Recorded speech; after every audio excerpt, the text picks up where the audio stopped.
After an entertaining night at the Phoenix Raceway, which saw Nate Siefker claim his third victory of the season, we are here at the Indianapolis Motor Speedway 1 week before the Thanksgiving break for the Indianapolis Grand Prix here tonight on ESPN. Hello, everybody. My name is Frank Marchese. Thank you very much for joining us for Round 7 of the Sim Racers Edge Alpha Series season.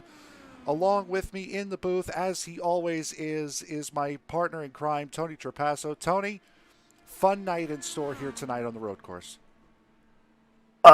Fun night, but with heavy hearts. Yes, certainly with heavy hearts. And there was a statement put out today as qualifying is well and truly underway here for Sim Racers Edge. We'll get that sorted out for you guys now.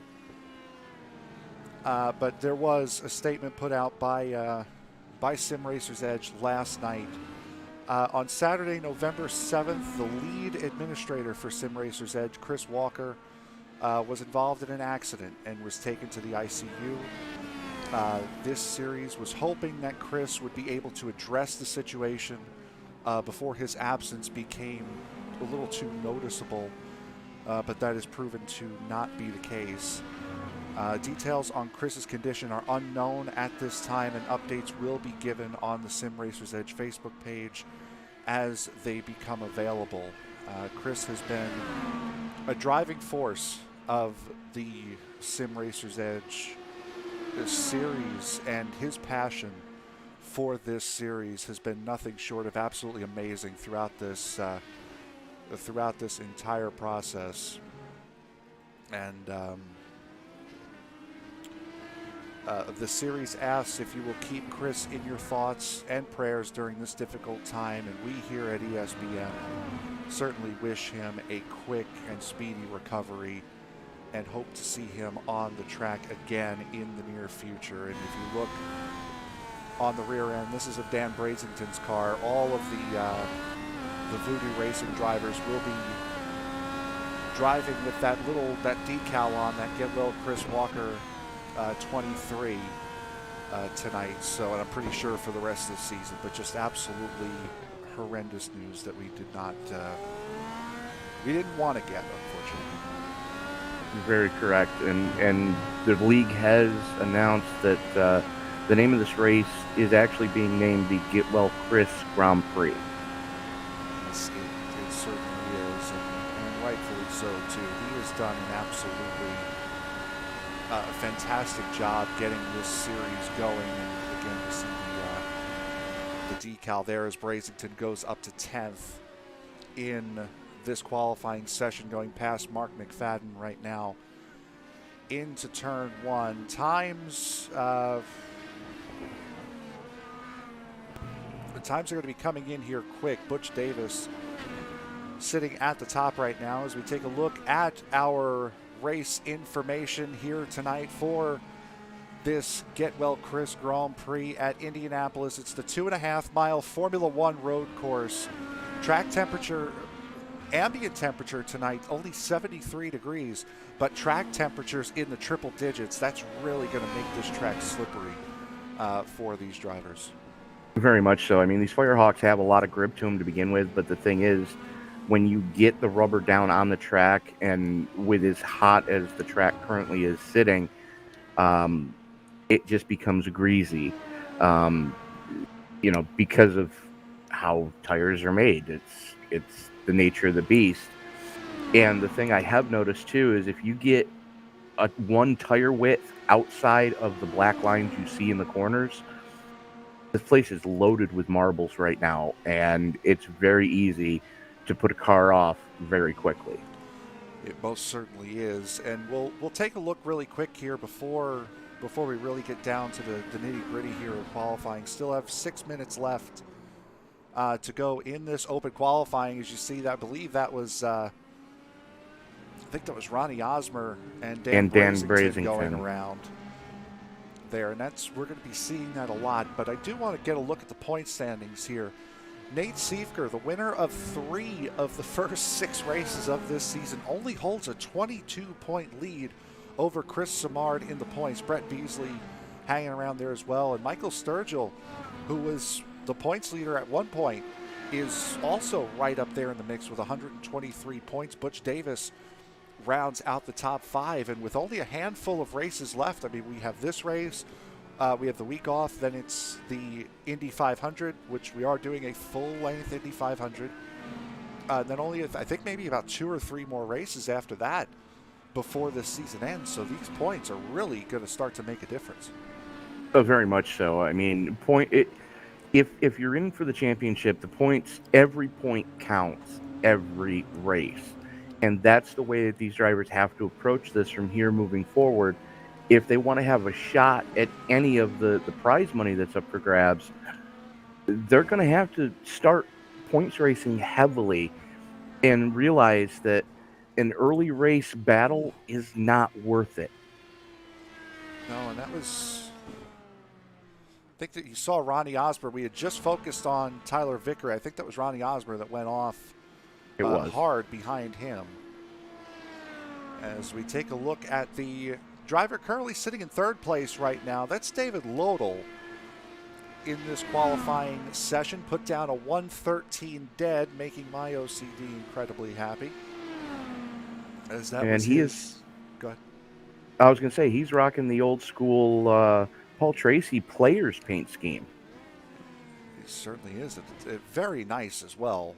I mean, that's about as clean as you can get here. We only have about 1:45 left in this qualifying session. Butch Davis, there you see him right now, coming back on track, about to start what would be his 4th flying lap of this session. But one guy that we expected to be up towards the front has not put in a time. That's Nate Siefker. He's won all of the road course races and is yet to put down a time. And that has to do with pre-race inspection. Nate's car failed tech, so they forced him to go to the backup car, and he is going to have to start shotgun on this piece. And as you can see, with just over a minute to go, there you see the graphic down at the bottom of the screen where your favorite drivers are in relation to on track. Green is a personal best. Yellow is less than your personal best. Purple is a session best. Watching down there on the bottom of the screen, there is Kris Samard. Samard, who we mentioned, sitting second place in the point standings right now. And Samard looking for another good run. Had a solid run last week. Looking for another one here after that win at Motegi. Absolutely, and he's desperately in need of points. And with the fact that his closest points contender is going to be starting dead last in this field, that 4th place qualifying position, that's, he's got to be licking his chops right now. It's certainly looking pretty good. And the last time we were on a road course was a couple of weeks ago at Mid-Ohio. Started second, and there is the 10-minute clock. So anyone who is on a lap right now will be done. There is Butch Davis. He just finished his lap. The guys that you see behind him, that's Ronnie Osborne there as well. Those guys are done. And Jeffrey Bogan right now is on full greens. He's on a personal best coming out of the final corner. See what he could do at the line. Actually, Frank, they threw a curveball at us this week. Qualifying's not 10 minutes, it's 15. So there's about 4 minutes left in the session. Oh, it is 15. Oh, yep, there it is. I was going to say, there's about 4 minutes left in the session, man. And unfortunately, I'm not sure what's going on with the timing tower. It's not showing. Butch Davis just threw away a lap. Here he is. There is Butch Davis. I had him green, and wow, Samard is currently purple. Yeah. Samard was purple in the middle sector. Here's Mark Walker, though, coming through the final corner. He is green all the way, so this could be a personal best for the driver of the 00. And Walker 7/10 off the lead. And it seems to be guys are setting their personal bests in the first and second sectors. Unfortunately, not able to get it done in the third sector. And there goes Mark Walker for a ride. Well, it's that last little bit coming off the back straightaway. It's that last little schwip, back and forth that you've got to really kind of muscle the car through just before you go to the straightaway that leads back onto the oval. And it can be a little unnerving too when you're running the oval here backwards. It's your mind is telling you after however many laps a lot of these guys have turned going to the left. When you're turning to the right on the Indy Oval, normally you just wadded a car. You're looking at Raul Alvarez coming out of Indy 1. Right now, Butch Davis behind him. Raul Alvarez sets a new personal best time as Butch Davis gets around him going into the first corner.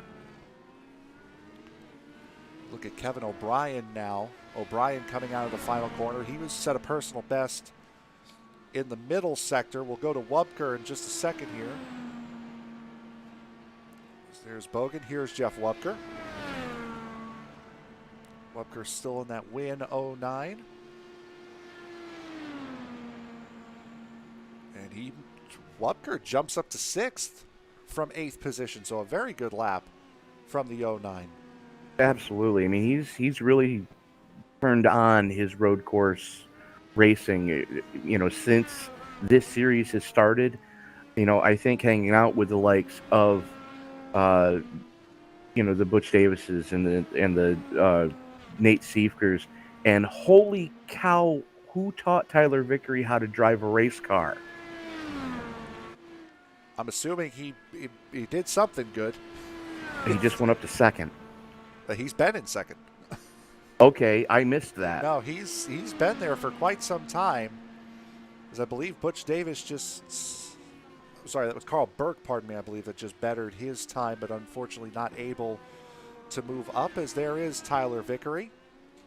Well, there's another driver. Wubker and Vickery both, since they've been able to work with the likes of Nate Siefker and the likes of Butch Davis and the likes of Kris Samard on a regular basis like they have been, their road course racing has gone to the next level. Yep, and this is only the third race that we've seen Tyler Vickery in so far this season. Vickery came in at Mid-Ohio, had a top 5 finish at Mid-Ohio, had a decent enough run last week at Phoenix. Top 10. Yep, top 10, and again trying to make it work as Butch Davis went purple in the first sector. Below his personal best in the middle here, but he has a draft off of Carl Burke right now, looking to get a little bit of an extra toe, try to give him some time. Well, the good news is I believe you have unlimited push to passes in qualifying. Yeah, I think that might be it, as Butch Davis does get across the line with only about a second or two to spare. So Butch Davis, this lap will count for the 2 drivers on your screen, and those are the last 2 that will come across to set times. Tyler Vickery is stopped backwards in the outside of turn 2. Here comes Paul Crumry past him. Crumry currently sitting in 16th position, second personal best second sector for the driver of the 3. And Paul's another driver whose road racing skills have vastly improved. Thanks, Paul. And like a professional, wrecks it after the line. So as you can see, everybody right now either coming into pit road or are not on personal best. So we are officially done. Unfortunately, I'm not sure what was going on with this ticker that we couldn't have the time up for you, which is what threw me off. I was assuming 10 minutes, so my apologies there. Well, here's the other thing, too, is when Paul Crumry just crashed that car, it came right at the camera view that I was on. Like he was crashing through my screen. It was kind of weird. Good thing I wasn't in VR. Yeah, right. So that will do it here for this qualifying session. And with the end of that qualifying session now, let's take a look at the starting grid here for tonight's round 7 of the Sim Racers Edge season. Starting on the pole tonight will be the driver of the number 43, Butch Davis, starting on point here tonight. It'll be Tyler Vickery joining him on the front row. Missed out on pole by just 1/10 of a second, so a very good run for Tyler Vickery. Row 2 will be Dave Lodel and Kris Samard. Row 3 will go to Ronnie Osmer and Jeff Wubker. Jeffrey Roulette and Mark Walker make up row 4. Yari Brupatcher and Jeffrey Bogan and then Yari Brupatcher making up row 5. Carl Burke and Kevin O'Brien making up row 6, Tony. Row 7 is going to see Will Fletcher and Dan Brazington. Tony Phillips and Paul Crumry roll off in row number 8, with row 9 going to Raul Alvarez and Mark McFadden. McFadden, the last car to actually post a time in qualifying. Mike Sturgill is slated to start off in 19th, with Charlie Woods joining him in row 10. Tim Bates is going to be joined with Nate Siefker in row 11, and Brett Beasley and Kevin Paskowicz making his return to IndyCar racing roll off shotgun on the field in row 12. Yep. So as we get set now to start this Get Well Kris Grand Prix at Indianapolis, would like to take a second to talk to you about the sponsors that we have on the broadcast here tonight.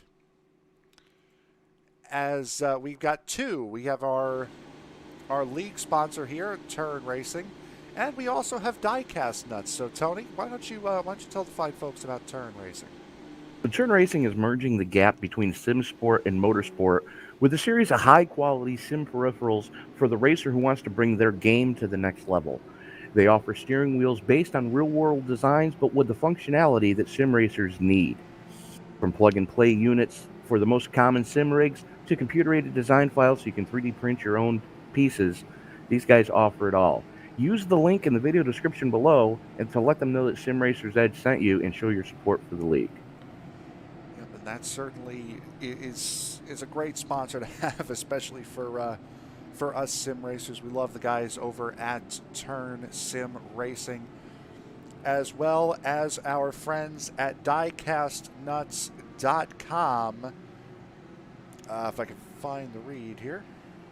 Diecast Nuts is a user-driven forum for all things diecast. Planes, trucks, boats, cars, doesn't matter.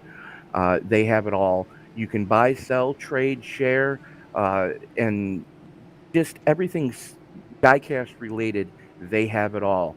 You can also find them on their Facebook page, facebook.com/diecastnuts with a Z at the end. So it's diecastnuts, NUTZ.com. As we get set heading into the third and final sector, it's a very quick lap for a road course, a bunch of high speeds as you would expect. And where they are right now, that's the part that catches people out, is that left, right, left that leads into the sweeper that goes to the straightaway that leads back onto the oval. That left, right, left, it's very easy to get just one wheel wrong, and you've just blown the entire sector. And that last left is probably the most deceptive because it is very tight, and iRacing does not let you cut that one lick. So as we get set to go here to begin round number 7 of this inaugural Sim Racers Edge Alpha Series season, Tony, bring us to the green. The field worked its way out of oval number 1. Pace car getting ready to make that hard right turn onto pit road. Butch Davis going to have the button, and he holds him down. Green flag comes out, and we are underway for the Get Well Kris 60 at Indy. So you see these guys fanning out, heading into turn one. Look at Ronnie Osmer trying to take a peek in the middle. That's Dave Lodel getting the jump on Tyler Vickery heading through turns 1 and 2. Vickery down to third. Osmer going up to P4. Oh, sorry, falling back actually now as he's coming under fire. And, ooh, there's somebody off in the grass. I believe that was Osmer. No, on the inside, there was a pink car on the inside there that might have been Paskowicz or William Fletcher, actually. Or no. Might have actually been Mark Walker, possibly. But as we return. Hold on, and I shall tell you. As we move back up towards the front, there you see Ronnie Osmer. He has fallen all the way back to the 8th position. Got up to 4th on that. Got up to 4th on the initial start, and now is really in trouble as he's fallen 3 spots for where he started already. Behind him, however, is a different story. Nate Siefker has gone from stone dead last on this field to 9th in 1 lap. As he just got by Tyler Vickery, I believe, as he went, Tyler Vickery went beachcombing into the first sand trap. As now here comes Nate Siefker onto the right side of Ronnie Osmer. Osmer takes that one a little wide. So does Kevin O'Brien. You just saw both of them jumping up over the curbs. To please, guys, don't make it too easy for Nate Siefker now. He's already up to 7th. And, you know, you kind of knew this was coming because during the hot lap session, he was 6/10 to the good. You know, so it's only by the grace of the tech officials that Siefker started at the tail end of this thing. Yeah, he certainly is making up for lost time, as that is Jeff Wubker ahead of him. A 1-second breakaway for this man up here at the front, Butch Davis. He has gotten about a second, now about a half a second away from Dave Lodel, who is making up ground on our leader. And then it's Jeffrey Roulette, only about 1.2 seconds behind those guys. And then a huge gap back to Yari Brubpatcher, but it looks like Lodel might have a look. He will not going into turn 1, but behind them, Nate Siefker putting a look on Jeff Wubker for the 6th position. Absolutely. Siefker just continues his charge up towards the front. If you're Kris Samard right now, you got to be cursing under your helmet, knowing that that pink and black car behind you is now in front of him. There you go. Just like that. So that was Yari Brubpatcher that pinched out the 77. And Brubpatcher takes that old Formula One loop. Now, in real life, the IndyCars do not take this part of the circuit. There is a new part that cuts that out, and Brubpatcher right now, I think, is wishing that that part was cut out. You're not wrong. But this is the layout that everybody's forced to run, so it's the same for everyone. You know, and you can tell the guys that have put in the time. There's been multiple 4-hour, 6-hour practice sessions throughout the past week to make sure that everybody knows the layout, knows how this setup's going to work. And they've been preaching since the haulers left Phoenix last week. Get the laps in because it's very easy to spin this car or put it off. Samard does. Got a little too much rear brake in that, did Kris Samard. How did he not hit anything?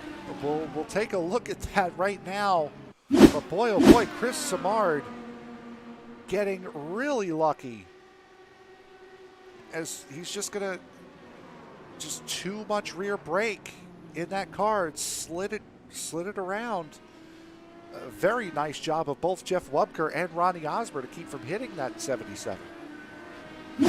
Absolutely. And Yari Brubpatcher, too, as Kevin O'Brien works his way past Samard. As Samard tries to get the dirt off those tires now, he's going to drop a few spots. He certainly is. As Samard now down to the 9th position after that mistake, sitting behind the 84 of Kevin O'Brien. Right behind him is another guy who started, did not set a qualifying time. That's Michael Sturgeon in the number 90. that you're seeing on screen right now. Sturgill making a nice solid move up to the front into the top 10 now, trying to hunt down the 77 of Samard and trying to keep Tyler Vickery and Carl Burke at bay, which it looks like he's succeeding in both. Yeah, I'm still trying to figure out what happened with Vickery, other than maybe nerves of, starting up where he started. That's rare air for that young man. So maybe the nerves got the better of him on the first lap, and he's trying to recover right now, as is Kris Samard. Looking back at an incident now, this is Jari Brupatcher going wide in the first corner, missing the braking zone completely, and then finding a gap in the wall to be able to return to the track. So Jari Brupatcher, who we were talking about being in the 4th position not all that long ago, is now in 11th, as Kevin O'Brien has also had an off. There you see him flashing behind Jari Brupatcher.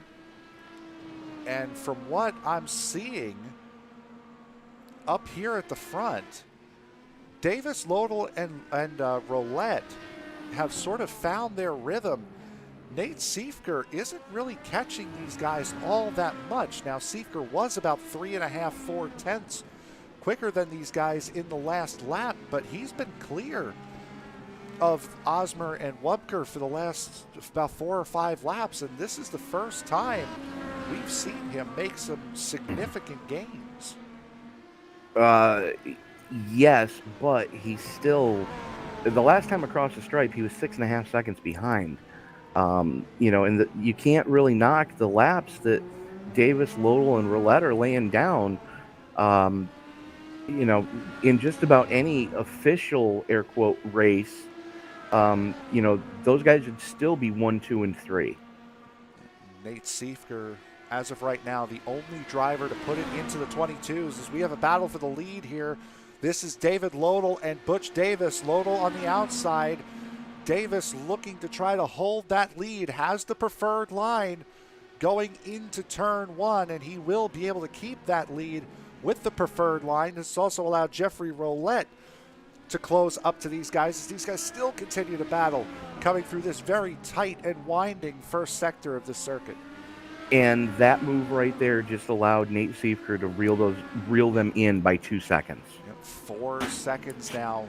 Make it 3.7 seconds. You can see that time sort of wind down on the left side of your screen there. And we're also something we have failed to mention. There will be a competition caution in this race on lap 15.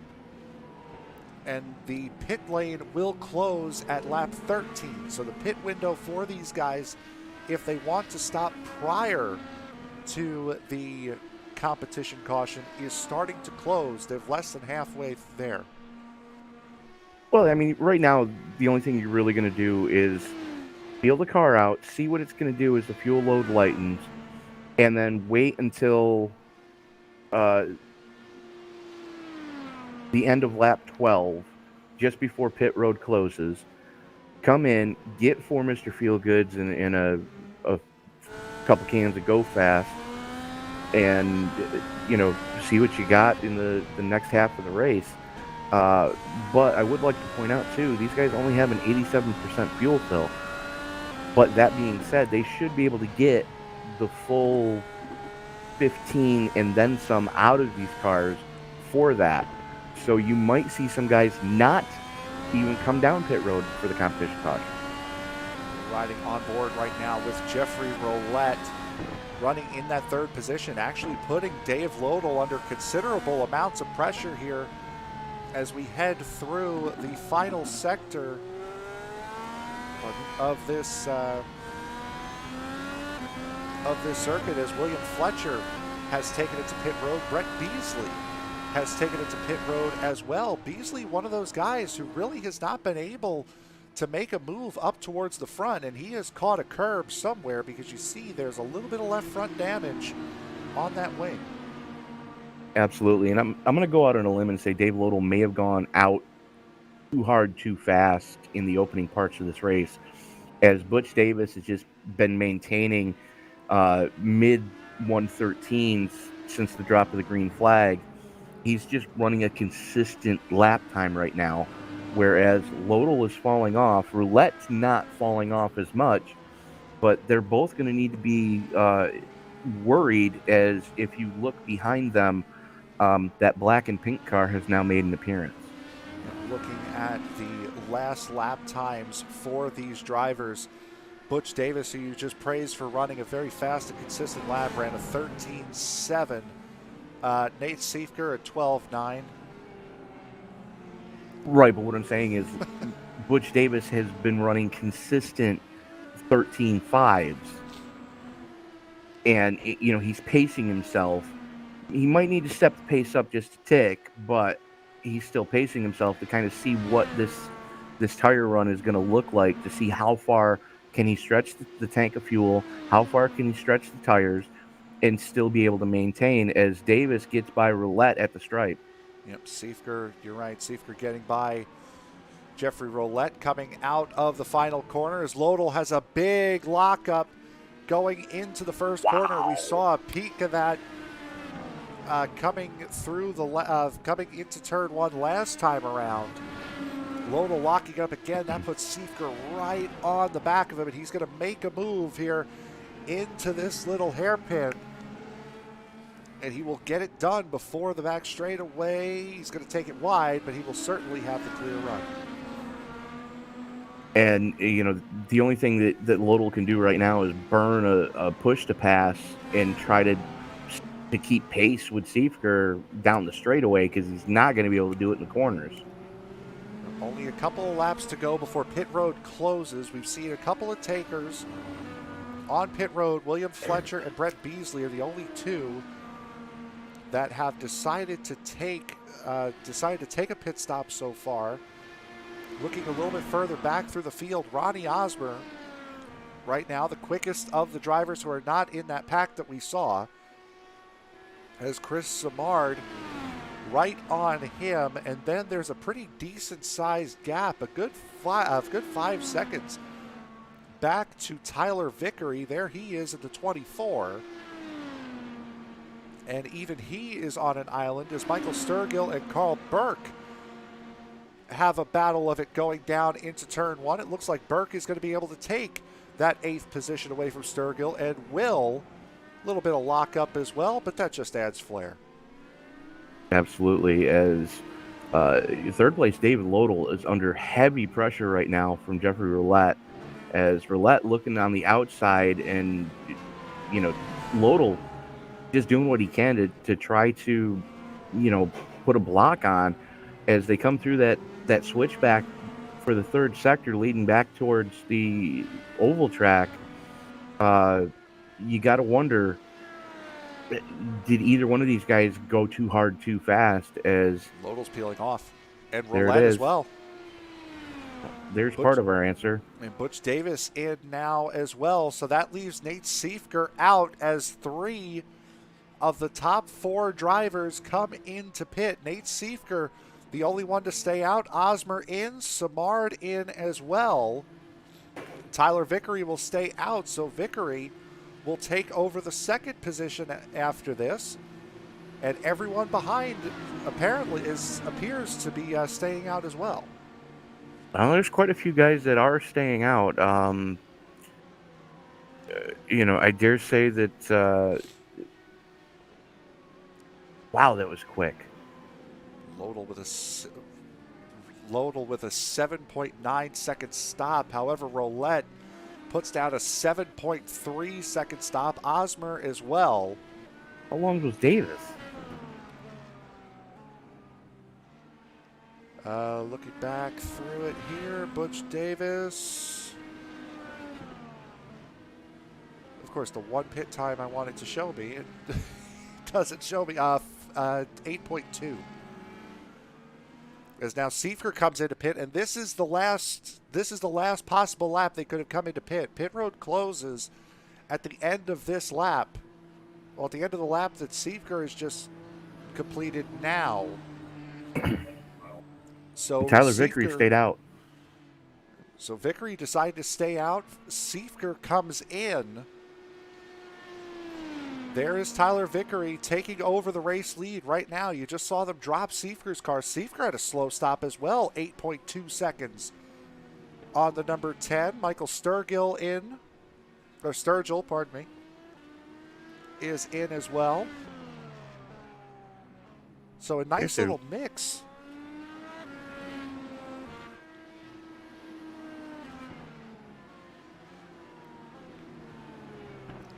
See the second place runner now, Carl Burke with Jeff Wubker behind him. Competition caution set to come out on lap 15. So we're seeing an incident with Jari Brubpatcher. Let's try to find out what happened to Jari. Here he is. Into that tight little left, right, left, as you mentioned, caught too much curb on the right and kicked the back end of the car out going into the final left and just sent the back end around. Nothing else dramatic from there. As this is our race leader, Tyler Vickery, with just under a 4-second lead on Carl Burke right now. Nate Siefker, there you see him sitting in the 5th position, was able to hold on to the race lead. Well, what would be effective race lead through that pit stop actually put about 2 seconds on Butch Davis. So both of those guys having a very similar time, slower than the guys behind them, but still coming out well ahead. Yeah, it boggles my mind how that works, because normally if you have a crappy pit stop, you're giving up the track position. And this just in, Kevin Paskowicz put it on the hauler after the hot lap session. So you see the retirement there on the screen on the timing tower at the bottom of that. But here comes Tyler Vickery. Started in 2nd position, so we know he has the speed in that 24. Comes out of Oval 1 to take lap 15. White flag in the air. Yep, the competition caution coming out at the end of this lap here, as he is actually putting a decent amount of time on the guys behind him here. There's Carl Burke and Jeff Wubker. Just put about 7/10 on Carl Burke on that last lap alone. So that 24 is flying. As he puts it back in the sand. There he is. Tyler Vickery just running a little bit wide. See what happened to him here. Breaking in. And just a little too tight. He got caught out during that first step up coming out of sector 2. Gets it a little more tighty going through the step up coming through sector 3. And when I say step up, it's that left, right, left. If you look at it from the air, it kind of looks like a stair. Yep. As here comes Vickery out of Oval 1 now. Competition caution is in the air. And if you want to call it segment 1, that is the end of it. As I'm seeing here, Brett Beasley has had an incident. Let's take a look at what's happened to Beasley, as iRacing will not let me show you. Oh, there he is. Just slung that back end around, coming onto the back straightaway. And that all goes back to what we were seeing with a lot of guys. You can tell the guys that do a lot of stock car racing, because if they're not liking the way the car is turning in, the first thing they're going to do is start to adjust that rear brake bias. And you cannot do that in this car, because it will swap ends on you every time you do it as soon as you burn about 3 to 4 gallons worth of fuel off. And you just saw that right there with Brett Beasley. So what we are going to do now... And he has just put it on the hauler. Yes, he has, unfortunately. And so what we're going to do now is we're going to take a quick break. We will be right back on the other side for the remainder of the Get Well Kris Grand Prix here at Indianapolis. We will be back here momentarily.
Lights are out on the Porsche safety cars. We head back onto the oval portion of the circuit. About ready to restart here on lap 19 after the competition caution on lap 15. Nate Siefker currently leading Butch Davis, Dave Lodel, Jeffrey Roulette, and Jeffrey Bogan. The drivers that are in the top 5. Jeffrey Bogan, the only driver to have not pit so far in this race, is the driver of the 28. Drivers taking the wide line coming through Oval 1 as the Porsche safety car will now duck off. Siefker goes right to the bottom, takes the jump, and we are back racing here at Indianapolis. As Siefker has the lead going into turn number 1, Davis trying to keep pace with him. The two of them have started to put a little bit of a gap on Dave Lodel. Lodel did not get the restart he needed as his rearview mirror was filled with Jeffrey Roulette, as Roulette now has to worry about Jeffrey Bogan all over his rear wing. Back on board here with Jeffrey Roulette in the number 66. He's been one of those guys who's been incredibly smooth here tonight. Just again, nicely lets that car roll, let it float out onto that back straightaway. Is again Ronnie Osmer. There you see behind him. Osmer now starting to work his way up, has made a couple of mistakes. He's back up to the position he started, P5. Absolutely. As Osmer has gotten by Bogan, is Kris Samard now just mired in traffic right now as he's trying to figure out a way to get by Jari Braupacher. Yep, there is Jari Braupacher. Now, Braupacher has had a couple of off tracks here tonight. Kris Samard has had his issue as well. That's Michael Sturgeon behind Samard heading through the final corner. Samard makes it through clear. Sturgill makes it through clear. They are line astern heading into turn 1. Jari Braupacher swings it wide, looking to make a move on Sturgill, not able to. And now Bogan, we talk about the cork in the bottle, might be the case right now with Bogan. Absolutely, as they're coming into the most difficult and technical portion of the track. If you're Kris Samard, you got to be gritting your teeth going, okay, where can I go? Where can I go? Where can I go? And the answer is you got to use a push. Yeah, that's about all you can do, as he's going to get by Bogan, and Sturgill now is going to be stuck in the bottle, as Bogan not comfortable yet going through the staircase.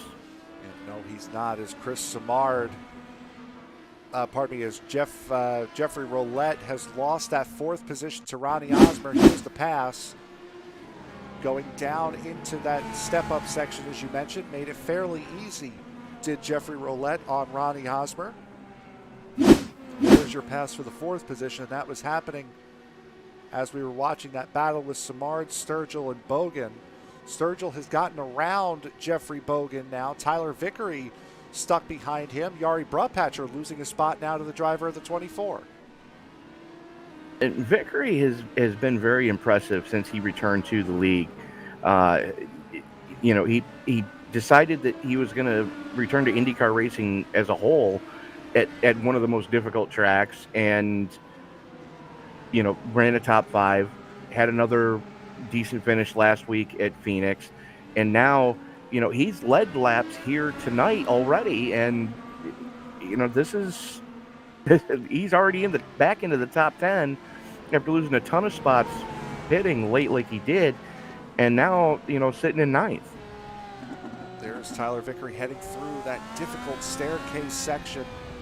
The driver of the 24 in a little bit of a different look than what we've seen him in over the last couple of weeks. Vickery now officially in his VSM ride. So nice to know that you're finally getting settled in a spot. Absolutely, and he's run with that team. They were known by a couple other names in the past. Now, he's with the same guys that he's run with for years, and it's good to see. He's running in the top 10. Ronnie Osmer running in the top 10. I believe Sturgill is another one. Yep, that's his teammate Michael Sturgill. Running in the top 10 as well. So Dave Lodel's around. Pardon me. Sorry, Oh, Tony. Dave what Lodel is happened around there? in that little bulb. As we'll take a look back here at what happened as Lodel running in the third position. rear brake bias. Yep, that's what I'm expecting to see here. Comes around, locks up the fronts, and then, yep, the back end comes around. And we saw him locking up those front brakes quite a bit over the course of the last run. Now, Kevin O'Brien has also had a little bit of an off. There you see him in the yellow rims. O'Brien heading into the first turn right as Timothy Bates was coming back onto the track for pit road. So O'Brien decides to evade. Paul Crumry also having something to do with that. There's Crumry at the back of this line. And Crumry has already put it on the hauler. Yep, Crumry locked up, trying to avoid running into William Fletcher going into turn one. And that pretty much sealed it right there for those guys. Up at the front, however. Thinking up the show. Yeah. Yeah, you could say that. As we were watching those replays, Butch Davis had an incident as well. Davis coming through the first sector, saw Yari Brupatcher spin in front of him.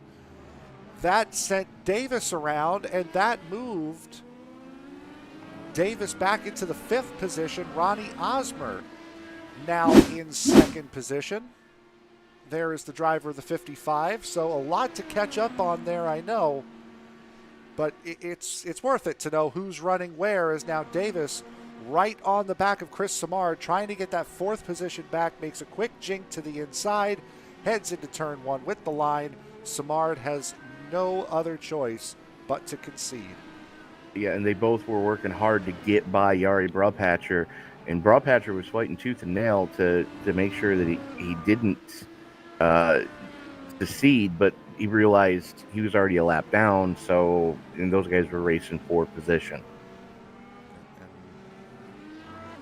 There is Yari Brupatcher right behind those guys. Brupatcher's had an absolute mare of an evening himself. Started in the 10th position, was able to move up, was as high as 4th at one point during this race. Now currently sitting in the 20th position, a lap down, is Yari Brupatcher, one of only two drivers who finds themselves a lap down. 3 retirements in this race. Paul Crumry, one of them. Brett Beasley, the second, and Kevin Paskowicz did not start this race.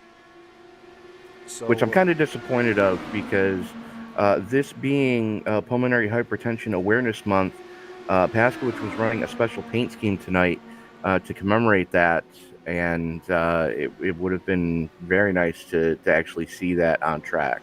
You see Yari Brupatcher getting well out of the way as Sturgill, Vickery, and Lodel get around him. Brupatcher kind enough to he's taking the cone for a joyride at this stage, and that's not helping his handling worth anything. No, definitely not.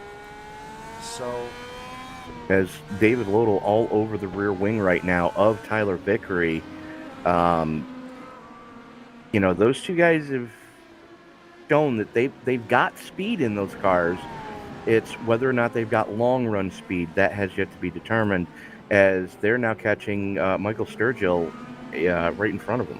Yeah, and it's also my problem. So I'm not being critical when I say this. It's also consistency in the car, consistency in the driver as well, and that's something that I struggle with as well. And we've seen both of those guys make critical errors that have put them in the positions that they are in right now. As you see Lodel making a move on Tyler Vickery going into turn one. So Lodel will have enough to get Vickery, doesn't have enough to get Sturgill. And as I was just saying, consistency in the driver And unfortunately, Lodel puts himself a little bit further back. Absolutely, and I'm going on a limb and saying that he probably has been dialing on the brake bias adjustment in that car. And unfortunately, with this car, when the fuel burns off, that's the last thing you want to touch. You dial a little bit front bias, and then as the fuel burns off, the rear brakes are going to get light to begin with, and you're more likely to lock up the rear. That's when you start playing with the other in-car adjustments that you have, the weight jacker, the anti-roll bar adjustment, which, this being a road course, you're probably not going to want to touch the weight jacker or leave that at 0, and you're just going to want to start adjusting that rear anti-roll bar. And I'm going to have to say he's probably not adjusting it the way he needs to. And you heard as well, another contributing factor is Sturgill actually coming down to try to make the corner. That and the way he was popping through the gears, the way we heard on that replay, the way he was popping through the gears, that also could have locked the rear axle up and sent that car around. As you see a battle now between Mark Walker and Mark McFadden. There's Mark McFadden in the 22. Now, the other thing to remember with these cars, too, is you have the most braking power when you're at speed, and you have to bleed off brake pressure as the car slows down, or else you will go into lockup. And you've got to start grabbing gears, but you've got to remember, okay, I need to start to ease off the brake. You don't pull your foot off of it. You just need to just ease off just a fraction of a pound, so that you don't get into that lockup. And that takes a little getting used to, because it's very counterintuitive to what you would normally think should happen. It's certainly, road courses without a doubt are a completely different beast. You can see the track map up on the screen there. You see that neon NS that we have the green highlight around now. That is Nate Siefker in the race lead. You're looking for the RO on there. That is Ronnie Osmer in second position, just to give you a visual as to how far ahead Nate Siefker actually is on the rest of the field. 12.5 seconds the lead for the driver of the number 10, Nate Siefker. He is flying as we predicted. And the scary thing is, I've driven with Ronnie Osmer in road races before in the past. Ronnie Osmer's no slouch. So for Siefker to still be gapping, like he is, that's impressive, especially considering that he wasn't able to post a qualifying time and was forced to start at the tail end of the field. Made the climb all the way through, and is now. I had 12.3 at the last time both cars went across the stripe.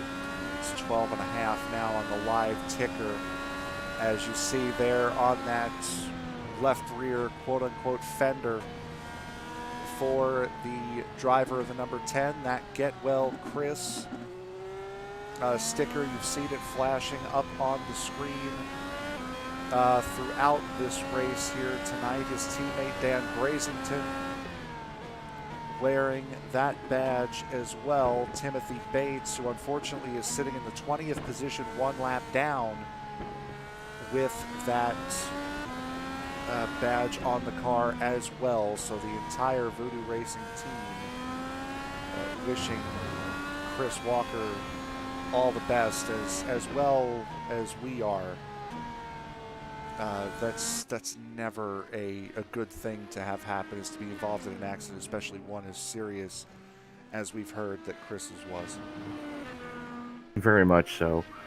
And one thing I would like to point out too is Ronnie Osmer had a faster split time than Siefker did that last lap. He had a faster overall time as well. His best lap of the race hit a 1:12.83 The only driver in the 112s that last lap was Ronnie Osmer. As we will try to, hopefully I get this right the first time. No, I did not. Now I got it right. There's the gap back to Nate Siefker and Ronnie Osmer. He has closed that down by about a second, so Osmer appears to be really going for it, while Siefker, as we hit the halfway point, I don't know if he's just slowing the car down just a little bit or what's going on. But you can see that gap peaked at lap 28. Coming back again, Osmer is a lot quicker now. And I'm thinking that has to do with Osmer may have been saving his equipment earlier.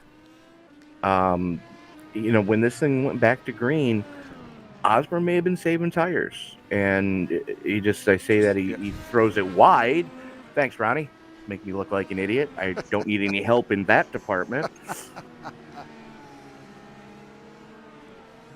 But he definitely could have been saving tires earlier, and Siefker could have just been going, in full send it mode for the first however many laps we've just done, 10. And if you watched the Western States Racing League race last night here on ESPN, you can watch it as well on replay. It is there on our YouTube page. That's right, and our Facebook page, I believe.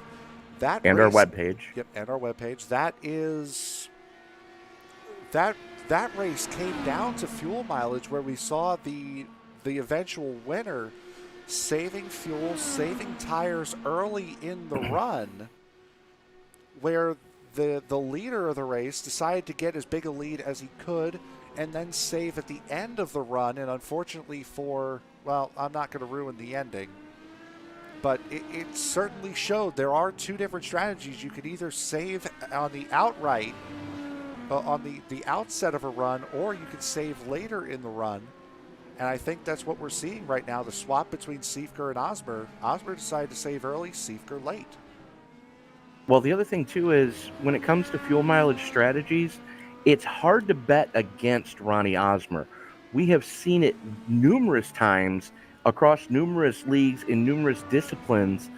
Ronnie Osmer is one of the kings of fuel mileage racing, be it IndyCar, be it stock cars, be it just about everything out there. So it's kind of hard to bet against his strategy at this point in time. I mean, yeah, Siefker's still 10 seconds to the good, but in the last couple of laps, because Osmer has been running those consistent laps earlier, he was running consistent low 13s. Now he's running consistent high 12, so he's turned the wick up just a bit. And, also Siefker is now mired in traffic. So that is certainly not going to help the leader, as Butch Davis, Kris Samard, and Jeffrey Roulette are all in pit road. There you see, pardon me, the drivers that were in third, fourth, and fifth position all heading into pit road together. In the background there is David Lodel. He is in pit lane. Mark Walker decides to take it pit side as well. You see him in the pink car in the back, as all three of those guys synchronize pit entrance, synchronize pit exit. As Jari Brupatcher has put it on the hauler. Yeah, unfortunately, you could see that coming, as Jari Brupatcher calls an end to what was an absolutely horrid night for him here in the number 89. So that will leave 20 cars left circulating this racetrack, and Ronnie Osmer still now in pit road is Ronnie Osmer. So pit cycle has begun. These are all guys that did not come in under the competition caution, came in prior to it, now are coming in here. Tyler Vickery seems to be in the best spot now, running second as he just flashes by into turn one. Vickery could have a pretty sizable lead here. Depends on how quickly Nate Siefker can get onto and off of pit road. as the last time across the stripe, Vickery was 30 and a half seconds back. So just under a half a lap. So Seifker could possibly get onto pit road as he's coming down now with, I believe that's Timmy Bates in front of him. Yep. And Ronnie Osmer had a horrid pit stop, was in his box for almost 10 seconds, was the driver of the 55. Nate Seifker, looking at it it's about a 45-second pit delta that these guys are going to have to work with. 45, 46. There's McFadden was 47 seconds. So it's a pretty sizable pit delta here. If you go by that, this could be about a 10-second lead here for Tyler Vickery as Seifker down and away. There you see Vickery flashing by going into turn one. Vickery has the lead. The question is, by how much? Now, he does still have to pit before the end of this race. But with the way pit cycle is worked out here, Vickery might actually be in a very good spot come the end of this race. Yeah, absolutely, because he can stay out longer than these guys as far as laps completed, and if he can keep at least a reasonable pace, he's got a shot at fuel mileaging these guys. And, never count him out because he and Ronnie Osmer have worked together in the past to come up with a great fuel mileage strategy. As a matter of fact, I was there when Tyler got his first open wheel win in an Indy Lights race about 2 years ago now, and it came down to fuel mileage. And with the way it's looking right now, I've just did the raw maths in my head. Seifker came in on lap 13 as Wubker comes down pit road. Dan Brasington as well, surrendering the 4th and 5th positions.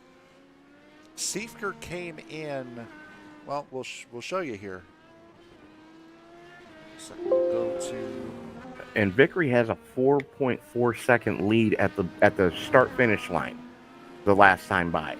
So if you look at the numbers that are on the screen right now, as far as the stint length goes, Seifker did 12 laps on his first set of tires, was only able to do 22. We have 25 laps to go right now, and unless Seifker turns that car down to try to save a good 4 or 5 laps worth of fuel, Seifker's going to have to come in. I don't think Vickery needs to stop, so he might have just done it again. Well, Vickery's going to have to make one more stop. Yes. Because you figure 25 laps. So Vickery hasn't had his money. Nobody's had their money stop yet. But Seifker's going to have to come back down pit road at some point, whereas Vickery's not. And, it's going to be interesting to see how this one plays out. It all depends on how much fuel can Nate Seifker save. And at his current rate, he's not saving any. Yeah, we've seen those guys. Road America, the second race of the season, turned into a fuel mileage race that Nate Seifker dramatically, however, ended up winning. It was far from easy for the driver of the 10, and if Vickery can keep stuff like that at bay, he might be in with a shout at winning this race. But that's a lot to ask. You're going to have to turn that car way down, and you would really have to save right from the get-go, as I believe this is going to be lap 22 on this set here for Vickery. If he can go another lap or 2 laps to be safe, this will be his money stop. Well, he's staying out this time, but Seifker creeping ever closer. The question is, with Seifker running 12s and Vickery running 14s, how close can Tyler Vickery stay at this point in time to make sure that he's got a shot at it and he's close enough so when Seifker inevitably is going to have to duck down pit road for a splash and go, is Vickery going to be close enough to capitalize? The pit lane delta around here is about 47 seconds. So as long as Tyler Vickery can stay within 47 seconds of Nate Siefker before Siefker makes his final stop, that's going to be his goal. He has got to stay within about 47, 46, 45 seconds, somewhere in that range, in order to get out in front of him. As now here comes Vickery into pit road.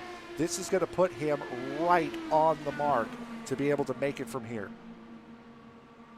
Carl Burke has just put it on the hauler. Ronnie Osmer in pit road. Oh, there had to have been an incident. I'm looking Osmer and with I damage. don't see anything.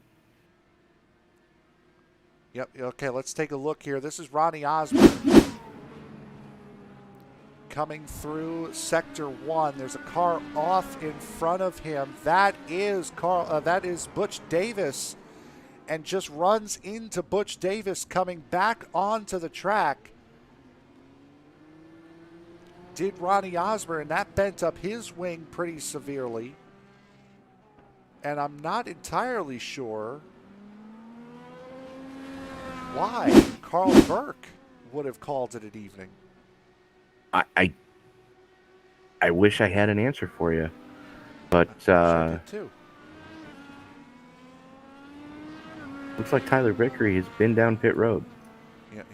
He was coming in just as you said that Carl Burke was done. So we're looking at Butch Davis. Fortunately for Davis, doesn't look like he has too much damage on that number 43. He's currently sitting in the 4th position. Right now, Tyler Vickery, 39 seconds behind the leader, Nate Siefker. If he can avoid losing 6 seconds at least on this run before Siefker has to pit again, Vickery is going to be in the lead by the time Siefker comes in and out again. And then it's going to be how much tire does Tyler Vickery have? And how much time is he going to have left is going to be another factor for sure. As we sit here with 21 laps to go, there's Jeff Wubker on screen right now in that number 09, right behind Michael Sturgill. This is a battle for the 6th position brewing. David Lodel, you see him behind these two. Dan Brazington back there as well, as we got a battle here brewing at the back end of the top 10. Two guys we really haven't spoken about all day long today. That would be Tony Phillips in the 32 and Jeffrey Bogan in the 28, having a nice little duel of the neon green machines to get into the top 10. Yeah, we haven't really spoken about Bogan since the restart. Osmer's put it on the hauler. Yep, and that was unfortunate for Osmer because he took a hard hit with Butch Davis coming back on track. So an unfortunate end to Ronnie Osmer's day. Osmer was in 2nd position prior to that pit cycle starting. So another unfortunate end for Ronnie Osmer. Yeah, but getting back to the battle between Phillips and Bogan, Tony Phillips started 15th, currently running 10th, so decent run going for him. Jeff Bogan, we haven't talked about him since the couple laps into the restart, when we were talking about the guy that's running in 2nd and the guy that's running in 4th place trying to struggle to get by him. And Bogan has been quicker. You see there on your screen, Bogan has been just ever so slightly quicker than Phillips over these last couple of laps. You see there on lap 36, that's Phillips coming. I would have to assume that's Phillips coming out of pit road.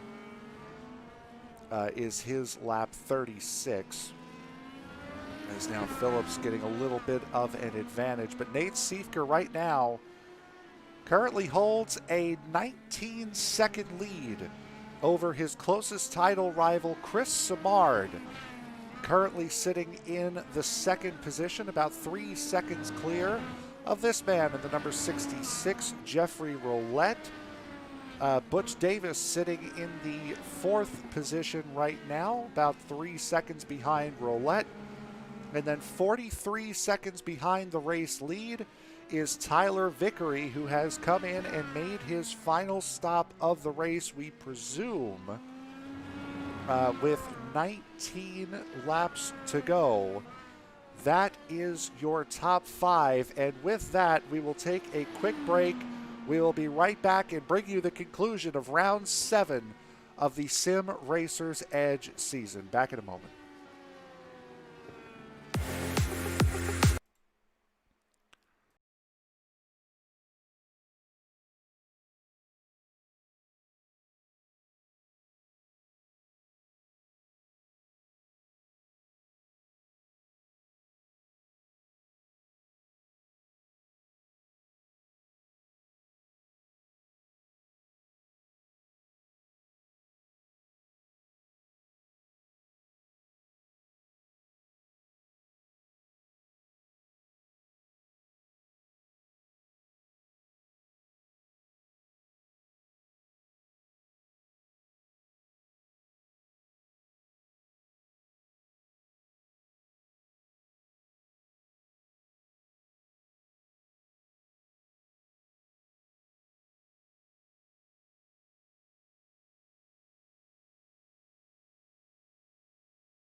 Damn.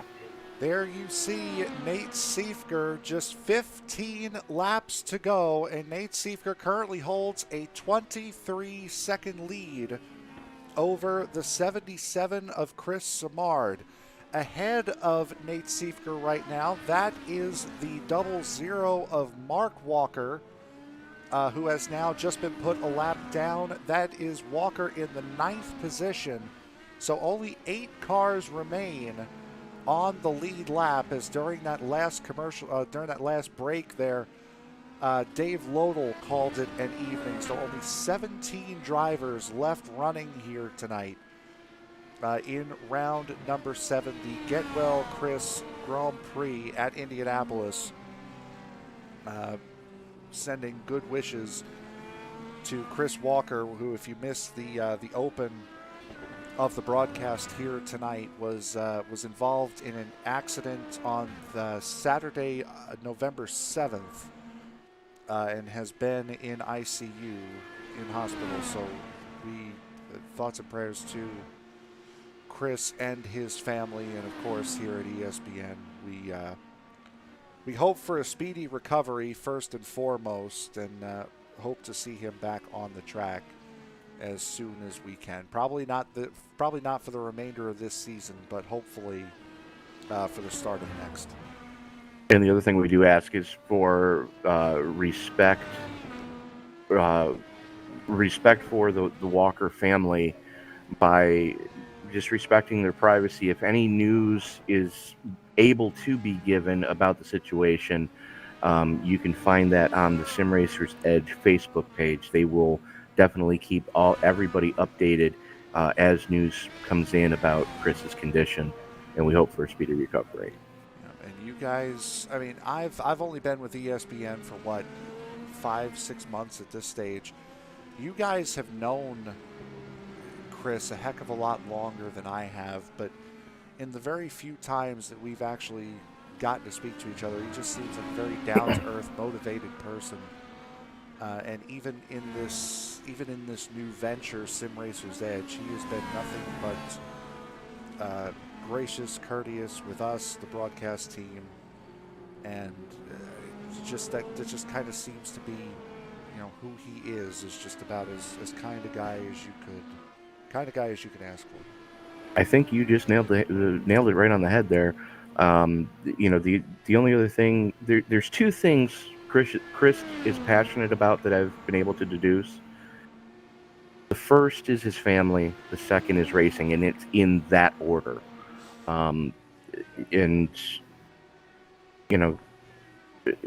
Everything for his kids and his wife.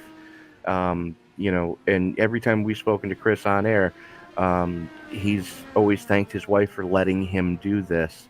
And, we'd like to thank Mrs. Walker at this point in time for the updates that she's been able to give us about Chris's condition, and hopefully we're all able to celebrate with him relatively soon. We certainly do hope that, and I believe we will have that Get Well Chris banner up in our up in the top right corner for the remainder of the season. Again, we are off this upcoming week as Butch Davis just had a pit stop, now slow coming out of the first couple of corners. Kevin O'Brien as well having a little bit of an incident. Let's take a look and see what happens here as O'Brien comes out of pit road, comes into turn 1, and just loops it on the bump. I have a feeling we're going to see now where Butch Davis comes into this. As Davis, here he is in turn 1 and does pretty much the same thing, just instead of not coming out of pit road, he was at speed, and we caught the back end of that where those guys were coming back on track. So the driver of the 43, Butch Davis, who has come in running in 8th position now, 1 lap down. He is the first car off of the lead lap, but it doesn't look like that will be much longer as Dan Brazington brings it into pit road from the 6th position. Tony Phillips, the last car on the lead lap, and there you see that that pink and black machine of Nate Siefker looming in the distance.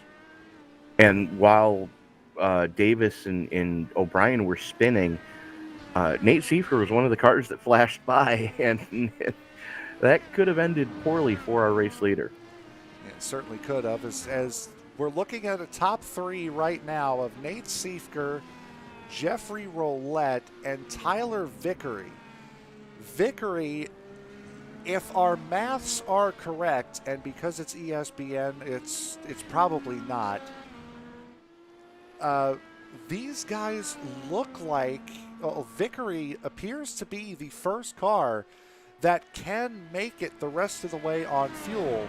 However, he is now outside, well outside of the 47-second pit delta, 57 seconds behind Nate Siefker, and Siefker can still run this car for about 5 or 6 more laps. And unfortunately for Vickery, he's not going to be close enough to take that advantage we thought he could when Siefker came into the pits on lap 34. Unfortunately not. And that was something that we had discussed is, Tyler's got to mind his fuel mapping, but he also has to keep the wick just high enough to stay within that range. Best he can hope for right now is second, with Roulette having to still pit. And here is Kris Samard. Now, Samard is 1 minute and 3 seconds behind Nate Siefker. Samard, who was running in second moments ago, has come in to take his final pit stop. So Kris Samard, who is now really running down, knows he can make it the rest of the way on fuels. I thought I saw the pit graphic pop up on Nate Siefker. Apparently it didn't. But Samard now, he can run this thing about as ragged as you can run it. Put a little extra fuel in it, keep that wick turned way up to try to get back some of that time that he lost to Siefker on the last run, and try to make a race out of this at the end. Absolutely. His pit crew's got to be holding a sign up right now that says "Go like hell," and that's all he can do right now is just go as hard as he possibly can in that number 77 nuclear banana, and just hope for the best. He's got to hope that Siefker, to borrow a phrase from a good friend of mine, steps on his own junk. Jeffrey Roulette, we were just about to highlight him, has come into pit road. Now, Roulette came in on lap 32, was his most recent pit stop. Nate Siefker came in on lap 34. So Roulette coming in has to be a sign that the race leader is really not that far off of his pit stop, as there is Siefker going onto the back straightaway, or going into the bulb that leads to the back straightaway. As Vickery, or going into the oval. I'll figure out where we are in a second. Sure, why not? Where's the track map? Well, Vickery just flashed into turn number 1, so he's a full second back, and full minute. A full minute back, as he can see Kris Samard in his mirrors now down the straightaways. Kris Samard 1 minute 4 seconds behind. Tyler Vickery 1 minute behind. So Nate Siefker well within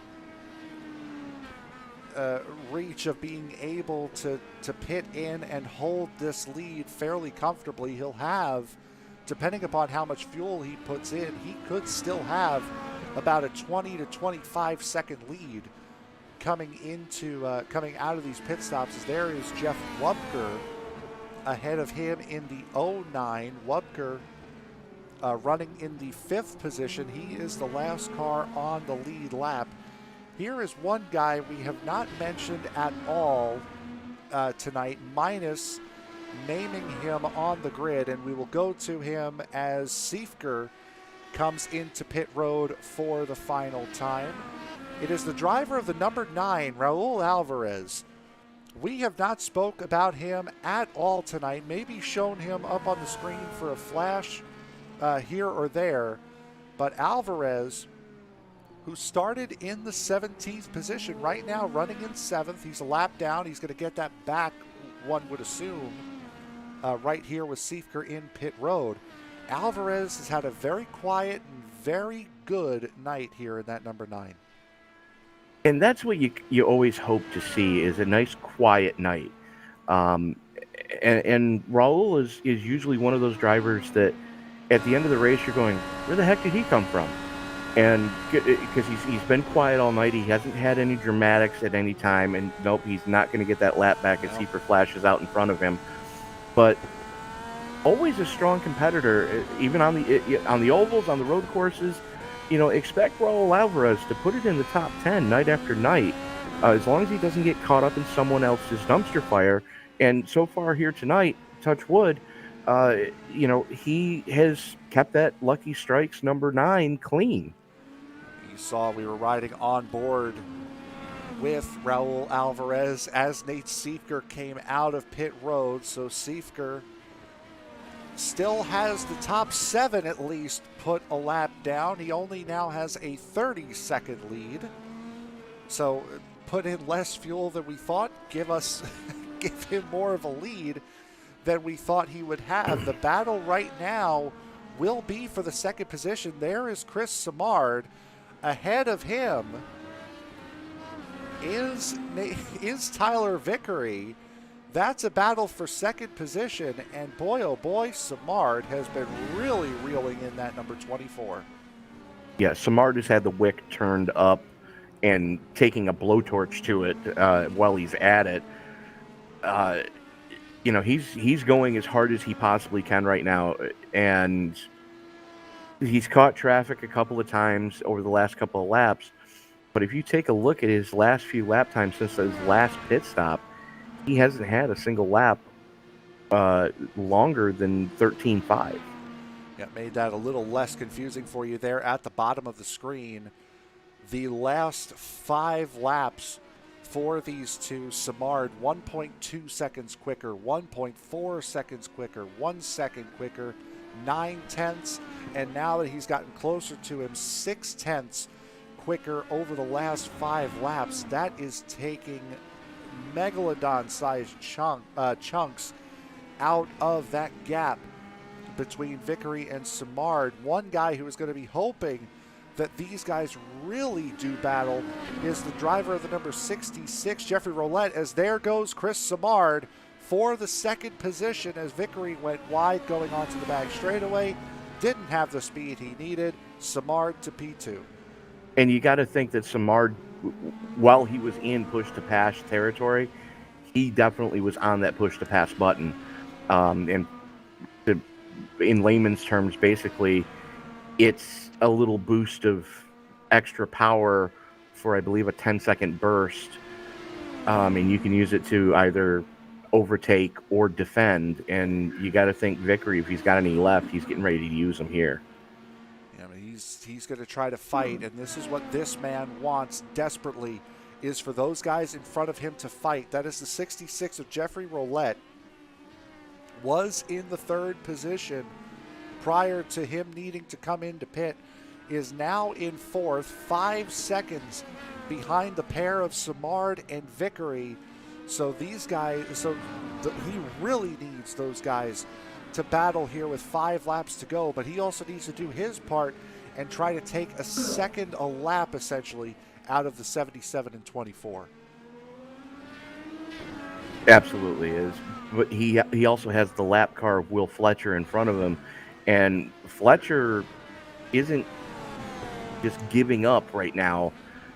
He's kind of taking the battle to Roulette. So right now, Jeffrey Roulette's only hope of getting on the podium is everybody in front of him to have major issues. Riding on board with Tyler Vickery as they head head onto the oval, onto the front straightaway. You can see this draft help that Tyler Vickery is going to be getting from the 77. Not enough to make a move going into turn 1. Tyler Vickery going to have to wait a little longer as he pushes really wide coming out of turn 2, and that's going to hurt him. Something we've seen from him all night, just pushing wide on the center, which that just means he's a little loose coming off of that curb. That just means he's a little too aggressive on entry to be able to make it stick throughout the turn. Absolutely, but Kris Samard right now on those much fresher tires is able to go a lot harder through the center off, and it's really starting to pay dividends for him right now as he's starting to pull away from Vickery, and Vickery's got to be careful because he's about to lose push to pass territory. 10-lap fresher tires for Kris Samard, as you see there on the bottom right of your screen, as that is the current stints on the current sets of tires for these for the top 5. See Butch Davis there as well. Davis started on the pole, led a vast majority of the first little bit of this race. Then the pit stops came prior to the competition caution, and Davis has been mired back in the field. 46 seconds behind the race lead, 5 seconds behind Jeffrey Roulette with just 3 laps to go. He has been dodging and weaving cars going off in front of him all night long, and it's just done nothing but cost him time. But the last couple of laps he's put up have been in the 12s. So he is genuinely flying. As you mentioned, put in a 12.9 the last time around. The only driver in the top 5 that is not running in the 12-second time bracket is Tyler Vickery. Last time around, it was a 12.3 for Nate Siefker, a 12.7 for Kris Samard, 12.6 for Jeffrey Roulette, 12.9 for Butch Davis, a 13.9 for the man you see on screen, Tyler Vickery. He is under serious fire from Jeffrey Roulette now. Fortunately for Siefker, he's only got for Vickery, only has to hold him for about 2 more laps, but he might be running close on fuel. He might be running close on fuel, and you got to remember too, Roulette has pressure tires, and that's really paying dividends right now. As you see Vickery struggling through these corners when he has to go to the power, he can't go as hard, he can't brake as deep, and he has to take different lines than everybody else is taking, and it's costing him time. And once again, he is very wide coming there onto the back straightaway, and Jeffrey Roulette now has taken that 3rd position to get himself back onto the podium, a position he has held for a vast majority of this race. But we are on the final lap, as there is your race leader, Nate Siefker. Nate Siefker started back in the 22nd position after not taking qualifying due to failing pre-race inspection. He has come back and dominated this race, has Nate.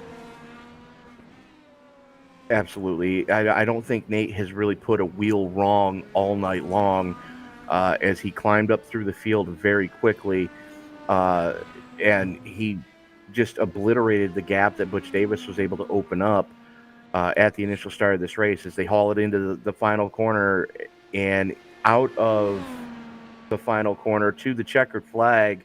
Nate Siefker gonna win the Get Well Chris Walker Grand Prix. 3rd consecutive win for Nate Siefker in Sim Racers Edge. It is his 4th race win of the season through 7 events.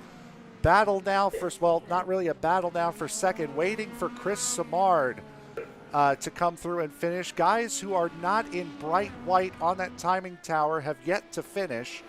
Guys who are in bright white have completed their final lap. Here comes Kris Samard.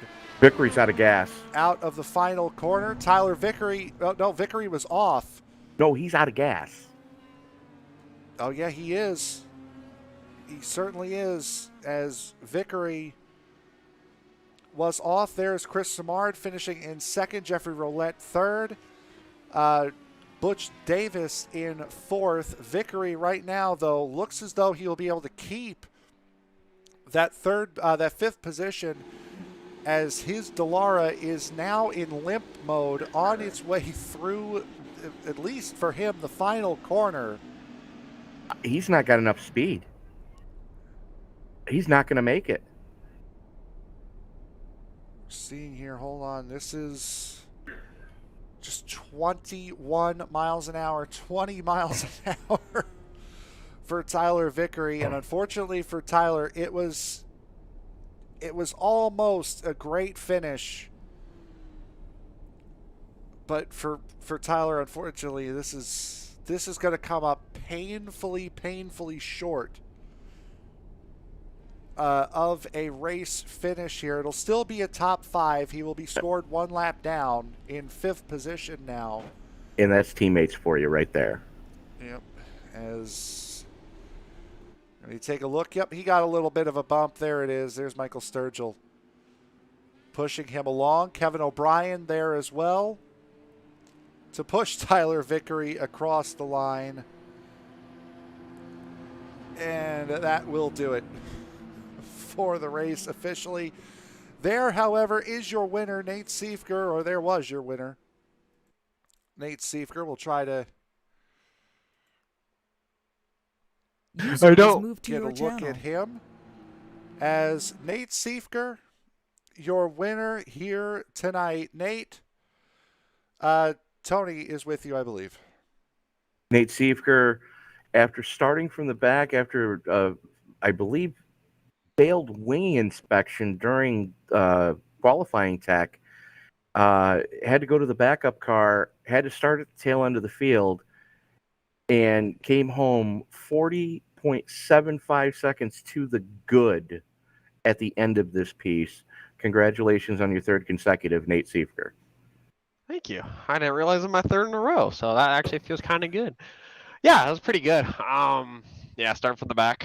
I knew I'd get to the front. Didn't know how quickly I'd get to the front. It was a pleasant surprise to get there that quickly, I must say. I do apologize for that little technical issue. My computer decided to no longer cooperate with me, which kind enough to do it after the race had ended. But Tony, I believe you were in the process of interviewing Nate Siefker. Absolutely, Nate Siefker. You were mentioning to us that you were surprised that you were able to get through the field as quickly as you did on that initial run before the competition caution on lap 15. Yeah, I mean, kudos to everybody for not crashing me, of course, or getting really into a mess at all. So yeah, it was pretty fun. And then I just had to work my way through the field, and I was kind of surprised. I jumped Butch in the pits. He had quite a lead before I pitted. So either he spun on his pit out or something that first time, and I had to lead. And from there, I knew that restart, I had to get away, and I had to make sure I was like a second away, and I was 2 seconds away, and then I just kept doing a couple purple laps there, and then just ran my race until that last stint, and then cranked out 2 fastest laps just to fully make sure I had it. So overall, a good night to say the least, and I think everybody else had fun out there. It was a little difficult, but yeah, it was pretty fun. And going back to when that competition caution came out, you stretched out a pretty decent lead.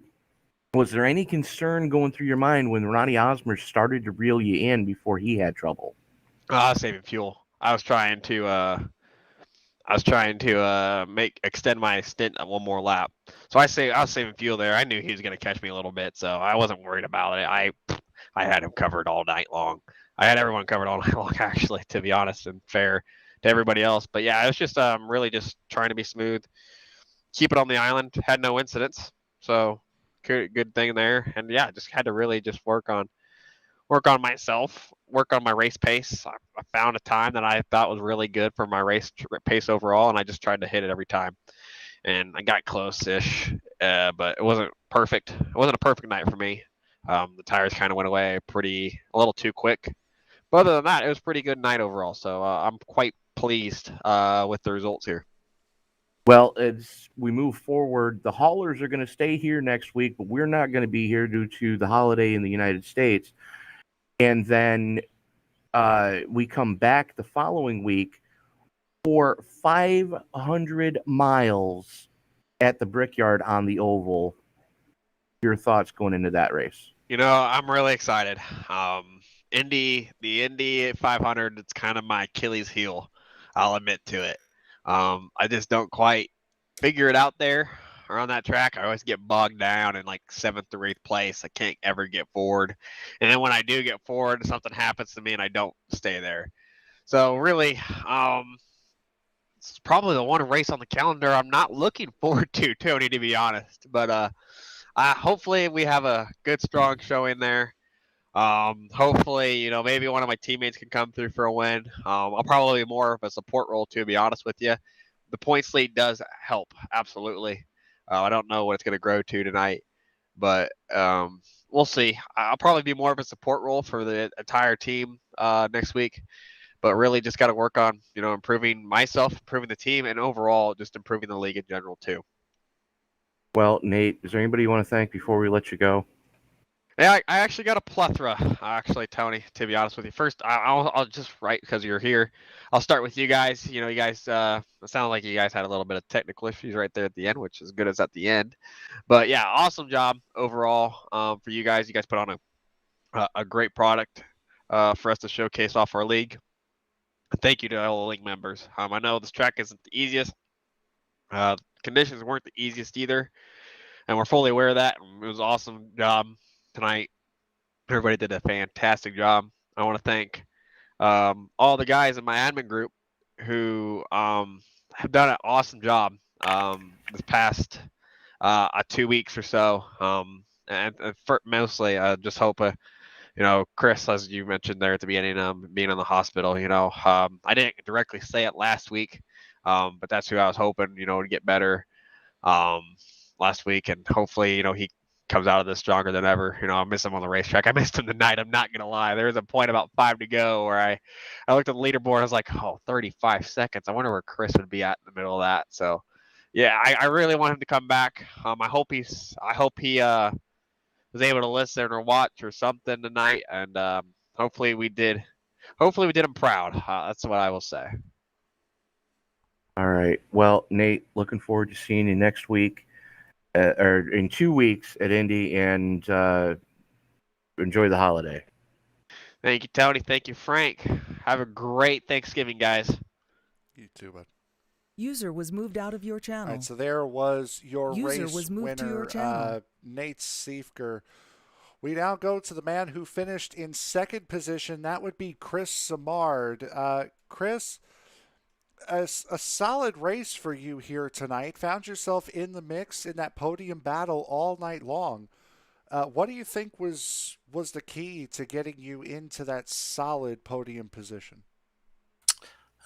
Just taking it easy, really. I mean, of course, at the start of the race, I spun into turn 1, I think it was, and that wasn't very good. But I was able to get it back under control, and I knew there was a competition caution, and it was just staying as easy as I could. But I'm real happy about second. That's probably the best finish on a road course I've ever had in an IndyCar, so that's awesome to me. So it's always a good feeling to come away with a good finish, especially when it means so much in points. Now, you came into the points tonight 22 points back from Nate. You managed to limit the damage about as much as you could, finishing just that one position behind him. I'm sure that second place finish has to feel good, knowing that you're still very much alive in the points race. it does. I kind of hate finishing second to Nate all the time, but it is what it is. I'm always bridesmaid to him, I guess. So at least I get that one win. But I just the ovals I need to take advantage of, because obviously, I was just the best of the rest tonight on the road course. So and we Nate is just so good on road courses. I can't keep up with him. He sometimes he likes to lay back a little bit, and I can stay up a little bit, but I know he's just fooling around a bit. But yeah, those ovals, I need to step up on the ovals more, get another win or two, and have Nate. I hate to say it, but have Nate crash a couple of times, maybe. That'd be nice. I'm sure that would certainly help. As speaking of taking advantage on the ovals, we have the off week next week for Thanksgiving. After that, though, is the SRE Indianapolis 500, 200 laps on the oval. I'm sure you're going to be looking forward to that. I am looking forward to it. I've run a few of those now, and I'm pretty confident in my ability to run up front, or at least close to the front. And it's a long race, 200 laps. Anything can happen. You just got to survive the first 150 laps or so, and then go from there. But I enjoy the real long races. It kind of suits my style. So it's going to be interesting. It's going to be a week off before we do it, but I'm excited. I'm sure we all are. As anyone you want to give a shout out to before we let you go celebrate your second place finish? Well, yeah, I'd just like to wish Kris Walker the best. I know he's still in the hospital. I don't know much more than that about, but I'd like to wish him all the best and a speedy and full recovery. And we wish him to be back on the track as soon as possible. You guys up in the booth do a great job. My wife and son and my teammate Keith and all the sponsors for this for that helps us out on a weekly basis. It's awesome. So. All right, so that is your second place finisher, Kris Samard, bud. Congratulations. Thank you, sir. User was moved out of your channel. All right, so User that was being the moved to second your place channel. finisher, let's take it to Tony with our third place finisher tonight, Jeffrey Roulette, on the podium for the first time this season. Jeffrey Hey, Roulette, I was told that you would hunt both of us down and hurt us severely if we weren't able to finish this interview segment. Congratulations on your first podium of the season, sir. Thank you so much. I'm super excited. This is my, Sim Racers Edge is my first ever kind of official league, and I'm really excited to get on the podium. I just joined FBR Racing with Butch Davis, and kind of joined the league, not being on a team, getting in, joining the league, and contributing right away, scoring some points. I feel really great about that. Well, you ran a pretty uneventful race. I mean, I don't think I saw you go put it in the sand once tonight. So, talk us through just the strategy that you ran. Sure. I mean, my whole strategy, kind of talking it through with Butch, and then just kind of how the race worked out was, avoiding being in traffic. So we pit before the first competition caution to try to just get that out of the way and come back out after that to be on the in toward the front. Then just kind of driving, and pitting when, it made sense when we were approaching lap traffic or someone was holding me up. And that really, I think, helped me march toward the front. And I should say, I started in 7th and then found my way up into 3rd or 4th place right on the opening start. So I was fortunate to have a really good start. Yeah, we saw in that opening stint that yourself, Butch, yourself, and Jeff Roulette were able to, I can't even think right now. Yeah, I'm trying to remember who that Help me was, out, but, Frank. Yeah, last name starts with L. I can't remember what his short Lodel. name. Yeah, Lodel, there you go. Dave Lodel, yourself, and Yeah. your teammate. The three of you guys really opened up a decent lead, and that held pretty true until Nate Seifert was able to get clear of the cars. Yeah, that you had gapped. Yeah, I mean, I think there was just some kind of bottlenecking into the turn 1 and 2 of the first lap, and we were fortunate to get away and kind of hold that gap to make it a little bit. I maybe had something for Lodel, but I don't know. I was being, cautious. You want to get to that competition caution without an incident, but it was impressive to see Nate charge up through the field and kind of get up to the lead and before the competition caution. That's some impressive stuff. Well, I mean, again, all things considered, as quiet of a night as you had, and let me just take a quick look here at the stat. I just need to find you again. There you are. You only had 2 incident points all night long. Yeah, and I was trying to avoid even those. I thought I might race clean, but there was, you just kind of get that after you pit and there's some pressure and you've avoided some stuff. I just kind of got a little, kind of jittery and cut one of the corners. But yeah, otherwise I was happy to drive a otherwise clean race. I mean, that's a big part of finishing well. And then that's what it takes. The old adage goes, in order to finish first you must finish, and you finished quite well tonight. Now, next week we are off for Thanksgiving here in the States. Your thoughts as we go 2 weeks from now back here and we run the oval for the Sim Racers Edge Indianapolis 500. I mean, Indy's one of my favorite tracks, and so I'm really looking forward to it. I think, with the fixed setup, it's going to be a great competition, and I'm really looking forward to it. I think it might be another race of attrition, just because tires go and it's hard to keep it off the wall. So it'll be an interesting race, but I'm definitely looking forward to that for sure. All right. Well, is there anybody you want to thank before we let you go tonight and celebrate with your crew? Oh, sure. Of course, I want to thank the league again. It's my first league. Really excited about that. And the guys are great. I'd like to thank ESPN because you guys broadcast it. And my whole family, my mom, my dad, my wife, they tune into all the races. And, they really enjoy kind of watching not just me, but the whole league and listening in on the broadcast. So, and of course, I'd like to thank my team, FBR. Like I said, Butch has kind of taken me in and given me some tips. I think it's helped me kind of improve a little quicker than I might have otherwise. So. Well, you've got a good mentor if you chose Butch Davis to help further your career, because he's strong no matter where we go, and he's definitely got a good racing mind about him. So, Jeff, again, enjoy your Thanksgiving holiday and next week off, and we're looking forward to seeing you back here in 2 weeks for the Indy 500. I'll be there, and I look forward to hearing you guys' broadcasts, which I always listen to after the race. All right. Thanks, Jeff. User was moved out of your channel. Right, so that was your third place finisher, Jeffrey Roulette. And Tony, what a fantastic race here tonight. And just Siefker, as you do, going his fourth win of the season. He's swept all three of the road courses so far.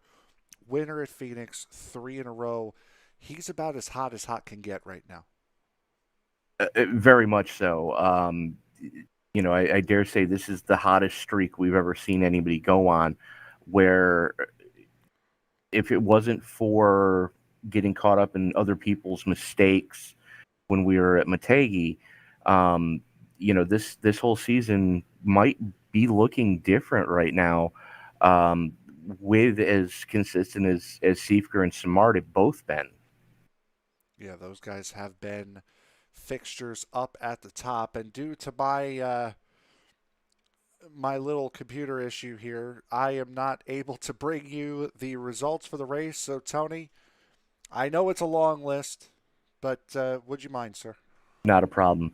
Nate Siefker, of course, coming home with his third victory in third road course victory and third consecutive victory.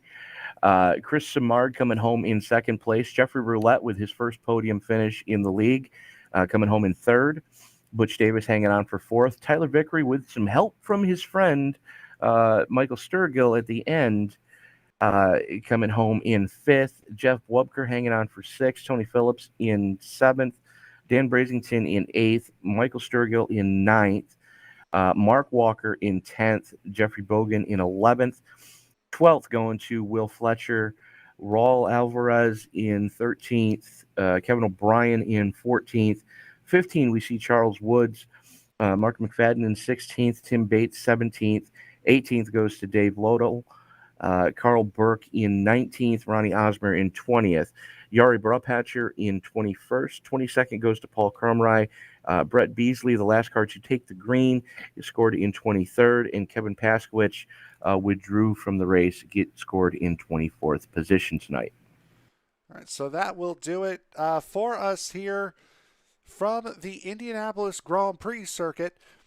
Tomorrow night, you can join me and Tony one more time for the USRA Cup Series, their third race of the season. That will be at North Wilkesboro. Very excited for that race coming up right here on ESPN tomorrow night. On Thursday night is the second round of the playoffs for the iRacing East Super Speedway Series. They will be at Talladega in the Xfinity cars on Saturday night at 8:20 p.m. Eastern Time. At 1:30 p.m. Eastern Time on Saturday, it is the E-Formula Series, round number 2. That will be at Watkins Glen. A fun day expected there. And on Sunday, if you want broadcasts on Sunday, you got broadcasts on Sunday. We have the MPI Cup Series that's going to be at Kentucky. It is their final race before the playoffs. Those guys will certainly be going at it, especially right here on the iRacing portal as well. Tony, and I believe it'll be Kevin. Yes? Ernie. Oh, and Ernie King will have the call for the Kris Cup Series race. I believe that'll be round 2. Yes. Yes. For Kris Cup on Sunday as well. No broadcasts on Monday. On Tuesday, however, we have another new series. I believe that you're doing on Tuesday. Yes. Starting on the 7th. Okay, so starting on the 7th, so not this week, and then I'm pretty sure we're going to be off for a vast majority of next week. So I believe the next race after the MPI series and the Kris Cup series end, I believe, will be the next MPI race next Sunday. So Thanksgiving week off for a lot of these series. There is a one-off special race that John Leach and I will be doing on Wednesday night next week, and I will have that information for you tomorrow evening. Okay, so tune in tomorrow night for the USRA race for more details on that Disconnected. pre-Thanksgiving.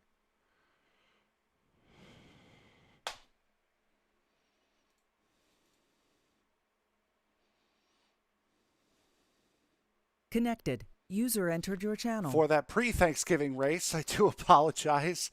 My goodness, my computer hates me tonight. I just got booted. For that pre-Thanksgiving race. So that will do it for us here on ESPN. We thank you very much for joining us. We will see you in 2 weeks' time for the Sim Racers Edge Indianapolis 500. We will see you all then. Have a great night, everybody.